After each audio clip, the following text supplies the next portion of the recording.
Far North Dallas will soon get a long-awaited connector trail to form a 4-mile hike and bike circuit, and all sections of the long-awaited Dallas Cotton Belt Trail are fully funded. Fox 4's Lori Brown in live with Dallas. A lot to talk about tonight, Lori. Clarice, this is the Marni Kaner Trail in Far North Dallas, and this is where it comes to an abrupt end. Fortunately, the Regional Transportation Council recently agreed to provide $7.5 million in federal funding to both complete this trail and also connect it to the Cotton Belt, which will provide some key connectivity.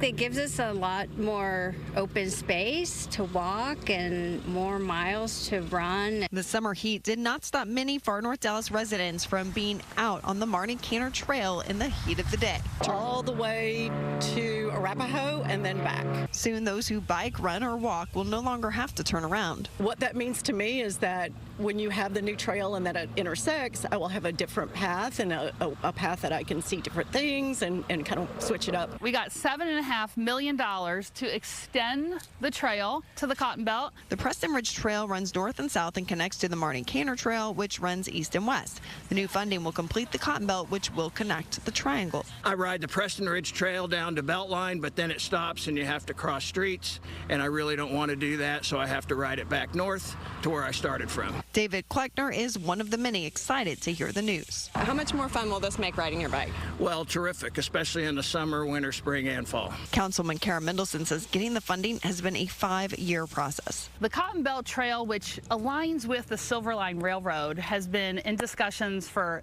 more than 10 years. You've covered a lot of those stories. The new connection will provide 2,000 feet of trails over White Rock Creek. That trail will connect to the Cotton Belt, which will ultimately form a 26-mile network from Plano to the airport and eventually Fort Worth. When I was elected 6 years ago, I was told it was going to be 20 years before we'd ever even find the first pot of money to fund the Cotton Belt Trail. And I was determined that if we were going to have sort of the negative impacts of this railroad separating our neighborhoods and behind people's houses, that we would also get those benefits of having that trail. That's awesome. That's awesome, yeah. Honestly, I ain't gonna lie, the more extensive, the more better, because I run a lot of miles. This is one of the only places where the trail in Far North Dallas leaves the tracks. We had been told over and over this was never gonna happen, it was gonna take so long, but as it turns out, we got it done. This trail is the silver lining of the Silver Line.